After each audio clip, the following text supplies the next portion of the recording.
We're on the air. We're doing it. Okay, let it rip. Mr. Martin Davidson or Marty Davidson, welcome Marty. to Marty Davidson. Welcome to Journey of an Aesthete podcast.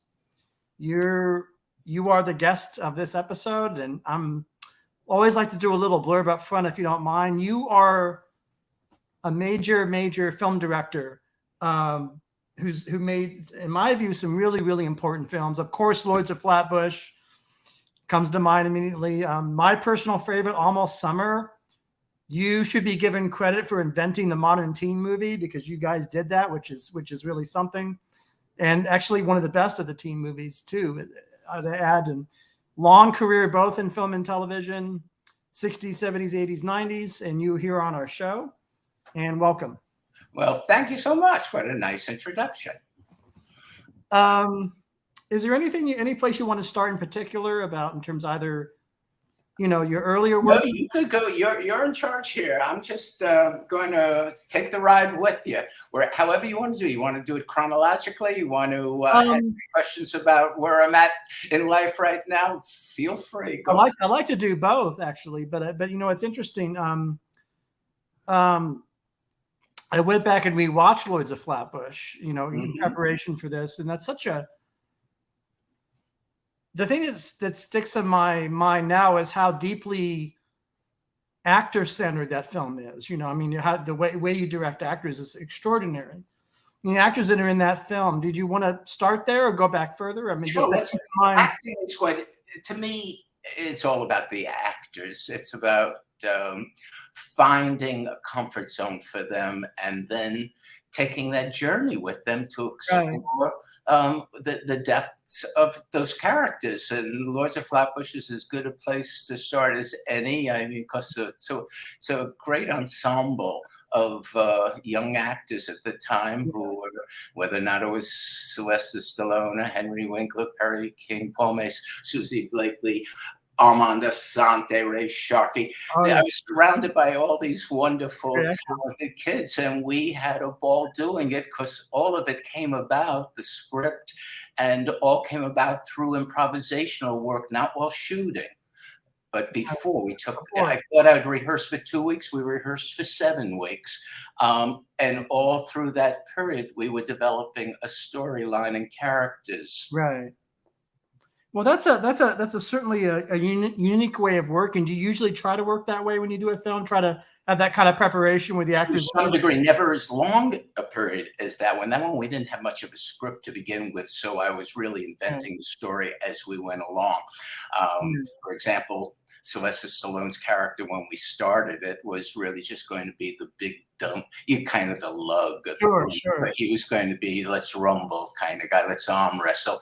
Right. And during the course of the rehearsal period, things happened and it changed, and it ended up where through his inventiveness as an improvisational actor, and I would do the improvisations with them, like the jewelry store scene. Oh yeah, that's an amazing scene. It all came about with interestingly enough, it was the start and rehearsals of his whole character, that story. That what happened was that he didn't have a girlfriend until that improvisation came about. And that improvisation didn't come about until the day before that we actually improvised it. I got a call from London.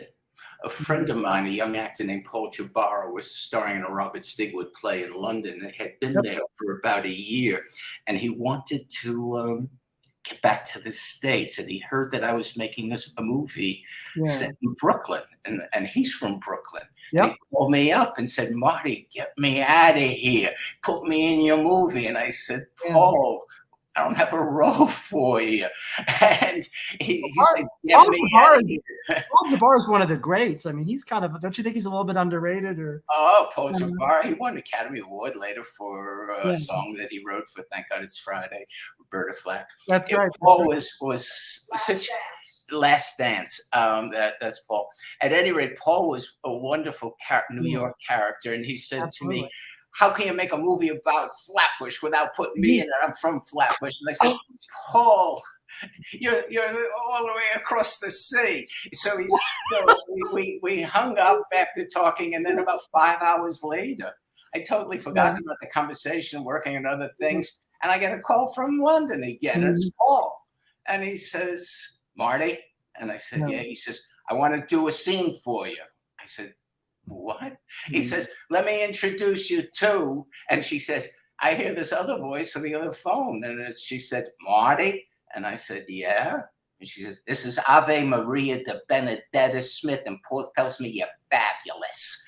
And I said, hi. She's Ave Maria. She said, call me Maria. And Paul said, we're going to do an improvisation for you. And they did one in a jewelry store. That's right. Where he's buying her. Well, she wants to get married, but he wants to buy her an ID bracelet. And I said, I tell you what, Paul, I'll send you an offer for $300 for 1 week. If that gets you out of your plane, you can get in there. We'll come up with something for you.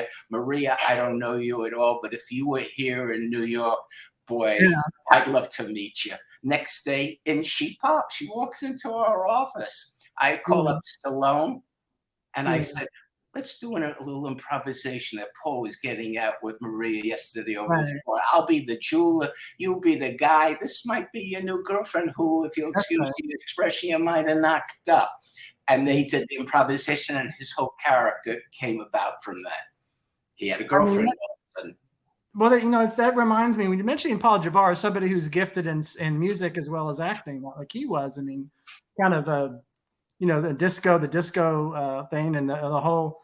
What are some other actors that you've worked with that have that kind of dual acting music? I mean, I'm sure Susan Blakely was who had the musical gift, talent, that kind of musical talent. Yeah, the guy who I've done like 5 or 6 movies with someone very special who I always have. He's acted. He's in a movie I made called Eddie and the Cruisers. Eddie and the Cruisers. There you go. Tom Berenger. Yeah, Tom Berenger. But the guy I was talking about was the guy who was responsible for all the music for Eddie and the Cruises, and who also appears in it as an actor, is Kenny Vance. That's right. Kenny Vance is my partner throughout my film career. He always did the music for me, and he was one of the original Jay and the Americans, and he has a group called Kenny Vance and the Planetones. And he found me John Cafferty for Eddie and the Cruisers, who ended up creating all the music for that movie. And that's a tricky piece of business because it was based on a book by Fred Kluge. And in it, Fred Kluge writes about this group called Eddie and the Cruisers and how they had these hit songs, including the #1 song in the country called On the Dark Side. Well, that's easy to say in a book and it's easy to say in a screenplay. But then when you're making the movie, you have to come up with a song that doesn't exist, called On the Dark Side, that the audience who goes to our movie could believe this could possibly be the #1 song in the country. And we ended up selling 4 million albums. I know. That's that movie. That movie was, did you make that in 79, 78, or am I off by about? Boy, now you're asking hard questions. Yeah, before that. Before no, that. That was later. It was into the mid-80s. Oh, into the 80s. Okay. Well, it's working. I mean, if you want to go back before Lords of Flatbush, which made the names, and what comes to your mind immediately when you think about a film that stands out that you've done before them, that you're proud of, or that you feel was kind of in that is somewhere in that time period of that era? What would you? Well, I made Lords of Flatbush was my very first movie. If you're asking me about other movies that I made that I might have responded to, I made a film in the mid to late 80s for HBO, back when HBO decided that they were going to compete with the other networks. Up until then, they had not made any of their own movies. They would outbid other people, distributors, to purchase films that have already had theatrical releases. And they wanted to be first to show it on television. So then in 1987, 88, when I made this movie called Long Gone, Long Gone was one of the very, very first movies that HBO made with their own financing to compete. And it was a movie that, to me, is of all the things I've ever done, it was the most enjoyable to make. It was the most fun to experience, and I'm most proud of. It's about a baseball movie. It's a baseball movie, and it stars William Peterson and Dermot Mulroney and Virginia-Madsen. Oh, wow. And very few people have seen this movie. I don't know what HBO has been doing. I won the award that year for the best director, but it was interesting. It was called the Ace. It was the last year that cable movies were allowed to had their own awards. They weren't eligible to compete for Emmys, but HBO wanted us to win the Emmy so bad that the Emmys decided that from that point forward, even though they couldn't let us be eligible that year, from that point forward, there would be no more Ace Awards. So I won the last one. From then on, they competed only for Emmys, and the cable networks kind of dominate because they do have more money and finance and better use of language. You can do a lot more things on cable than you can on network TV. Well, I guess at that time in the 80s, HBO was rising, and they were. I guess you felt you had more freedom, creative freedom, working for them, right? Than doing an ABC movie, a TV movie. Or something. In fact, I showed the movie around when I finished it before it was aired, because my agent was showing it around to get me more work. And theatrically, in Orion Pictures, Mike Medavoy saw Long Gone and fell in love with it and hired me to do a movie called Heart of Dixie from that. But he said, I want to release the picture theatrically. Don't put it on TV. So I went to HBO and begged them to sell the movie to Orion and let them put it in theaters first. And Michael Fuchs, who was the head of HBO at the time, said, not a chance. And I said, why not? He said, because we'll make a couple of $1 million that way, perhaps from distribution. But what we're going to be able to do now is we're going to show the world that we can make our own movie. So it's going to appear first on HBO, and they wouldn't let it. And then the next year, Kevin Costner came along and made a movie that kind of copied everything about our movie, and they went on to have a very big success. And Orion made it and distributed it. You're talking about Field of Dreams, or what? What was your? I'm talking about Bull Durham.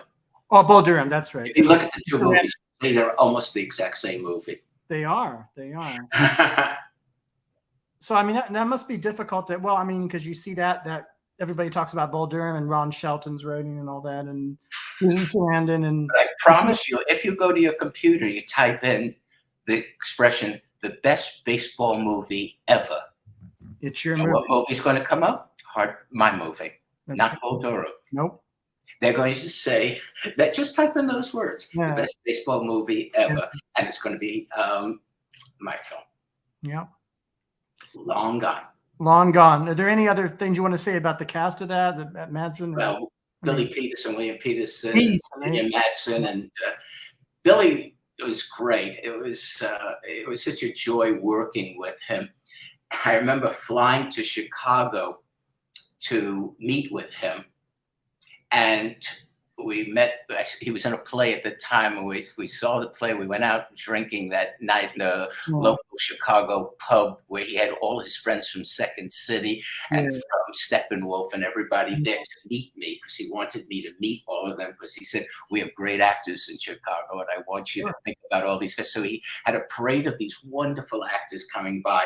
And then the very last thing I said, the night was wearing on, it was about 2 a.m, and I said to Billy, I said, the one thing I haven't really asked you that's deep down in my heart, I'm so terrified to ask. I just think I know the answer. Can you play ball? Can you be a baseball player? Remember the Lee Purcell story? It didn't exactly work out great in that movie.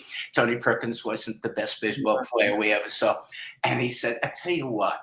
He says, come with me, 2 a.m. Wow. He takes me in a car, and we go to outside Wrigley Field in Chicago, and right across the street, there was a baseball batting cage indoors that was open all night, strangely enough, right across the street from Wrigley Field.